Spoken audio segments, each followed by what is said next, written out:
Do you remember Clark was saying he was like pissed off about all these Instagram influencers who are also now coaches about business, but they've never had a successful business themselves? I totally relate with that. And like even back in the day, before I became a dating coach, or at least a successful one, I was heavily going out. I was heavily journaling what I did.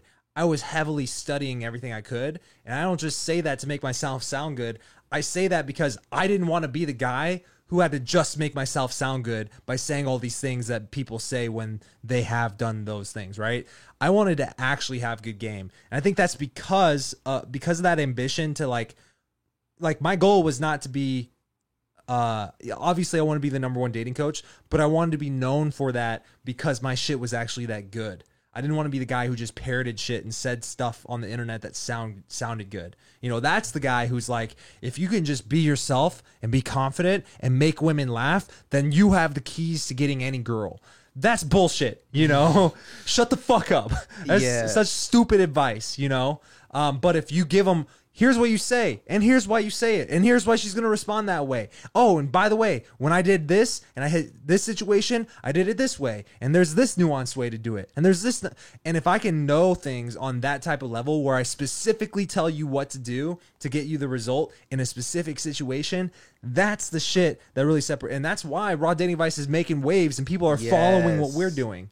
100%, and I think it just speaks for itself. Like, that's the biggest thing. It speaks for itself, because, like, what you just said there, if you go up to a coach that knows nothing, they'll give you very broad advice. Yeah. But you know the person's real is when you give them like a specific situation and they kind of guide you through it. Yeah. And they have advice that actually works and that you could actually implement, not just, oh yeah, just read this and you'll find the answer on your own. That's such bullshit. You know, like, so it's just like, yeah. I even caught myself doing that a little bit, to where I would be on the phone with a guy in one-on-one Skype coaching. And this is part of the reason why I don't do Skype coaching anymore, because every time I got on a phone call with a one-on-one client, every time it was the same conversation.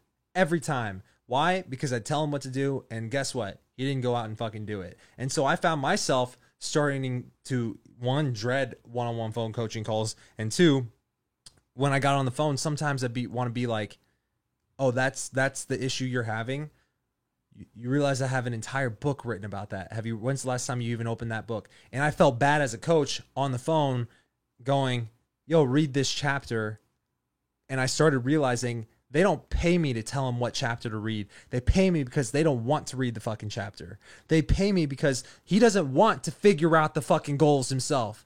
He wants you to give him the guidance, right? And that was one of the biggest things I learned personally from phone coaching early on. And now I'm like, what can I do to give this guy everything he fucking needs in the time we have today? And that's why now I do like the small group coaching calls too, because it's a lot better, because now you're getting everybody's experiences and everybody's chiming in, and it's super collaborative.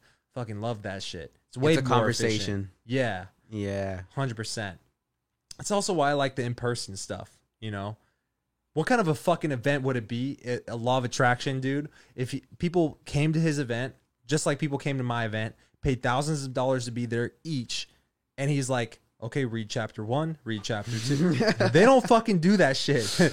How many people would be so pissed if they came to my event and I was like, okay, I'm going to play module 1 from my program, and then we're just going to watch all of these programs today, and then you can go out, do it, right? They come to me for that fucking in-person learning experience. If they wanted to watch a video, they watch it from fucking home. They'll read the fucking journal from home. You come to the in-person shit, you get direct access to the coach for the better, more personalized advice, so you don't have to do the work yourself.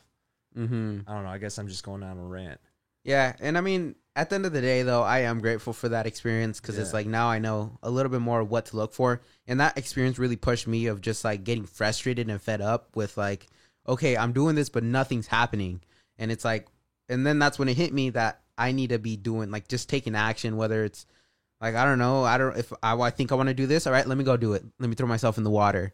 And it ultimately led me up to this point where I'm at now, you know? Yeah. So it's just like, I'm grateful for that experience. You know, no matter if this sounds like I'm bashing it or whatever, but I'm happy it happened. Yeah.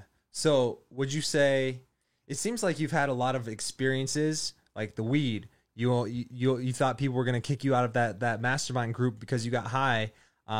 So you kind of took a step back from that. Law of attraction, you kind of took a step back because of that experience. So then what do you look for, or like what do you kind of consume these days? Like as far as what?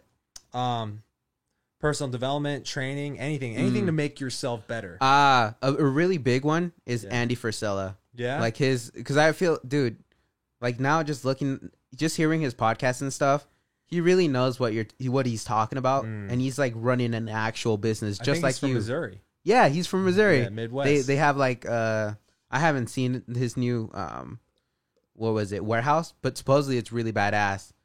But like people like him, that's someone I really follow, and honestly I kind of look up to, because it's like he's not telling you to just like, pray and meditate for 30 minutes. He's like, no, you know what you got to do, and like he gives you action steps you can follow. Yeah. So that's really someone that I feel like has, for me, I look up to in terms of mindset. Yeah. Yeah, I think that's one of the things that can kind of separate people who are legit from the people who are just talkers, is what they say. 1, makes sense. And 2, there's action steps with it. And 3, it's specific. And 4, they probably have experiences that they can call upon to help you understand what they're talking about even more, right? If you're lacking 1 or 2 or 3 or even all 4 of those, this person's full of shit. They don't listen to anything they say. Probably don't even be in conversation with them, right? Because they're just bullshitting you.